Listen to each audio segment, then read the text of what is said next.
আসসালামু আলাইকুম। আপনারা কেমন আছেন? আমি আলহামদুলিল্লাহ ভালো আছি।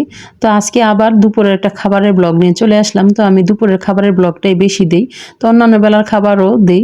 তো আজকেও আবার দুপুরের খাবারের একটা ব্লগ নিয়ে চলে আসলাম। তো এই যে বিসমিল্লাহ বলে খাবার শুরু করলাম। ফার্স্টে প্লেটে ভাত নিয়ে নিছি। নিয়ে তারপর নিয়ে নিছি হচ্ছে আপনার ধনিয়া পাতার ভর্তা। আর নিয়ে নিছি ১ পিস লেবু। তো লেবুটা চিপে একসাথে ধনিয়া পাতাটা দিয়ে একদম ঝাল, ঝাল করে মেখে খেয়ে নিছি। জাস্ট অসাধারণ ছিল। তো এটার ভিডিও কিন্তু আমার পেজে অলরেডি দেওয়া আছে। কারো ভালো লাগলে অবশ্যই ঘুরে দেখে আসবেন। তো এরপরে ট্রাই করেছিলাম হচ্ছে আপনার টমেটো ভর্তা। তো টমেটো ভর্তাটাও শুকনা মরিচ, ধনিয়া পাতা দিয়ে একসাথে মেখে খেয়ে নিছি। ভর্তা দিয়ে ভাত খেতে কিন্তু একটু অন্যরকম লাগে। আমার কাছে তো অন্যরকম লাগে মানে ভালো লাগে, অনেক পছন্দ হয়। কারণ ভর্তা দিয়ে খাবারের রুচিটা কিন্তু একটু বেশি বেড়ে যায়।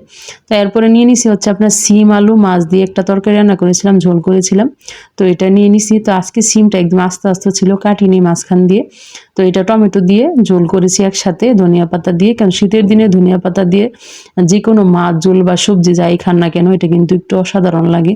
তো আমি চেষ্টা করি সব তরকারিতে ধনিয়া পাতা দেওয়ার জন্য। তো এরপরে নিয়ে নিছি হচ্ছে আপনার একটা মিষ্টি আলুর টক। তো মিষ্টি আলু, বেগুন আর টমেটো দিয়ে একসাথে মাছ দিয়ে ঝোল করেছিলাম। তো এটাও কিন্তু জাস্ট অসাধারণ ছিল। তো আমি জানি না অন্যরা আমরা মিষ্টি আলুর টক খান কিনা। তো কারা খান আমি জানি না। যদি কেউ আমার মতো খান তাহলে অবশ্যই একটা কমেন্ট বক্সে কমেন্ট করে লিখে জানাবেন।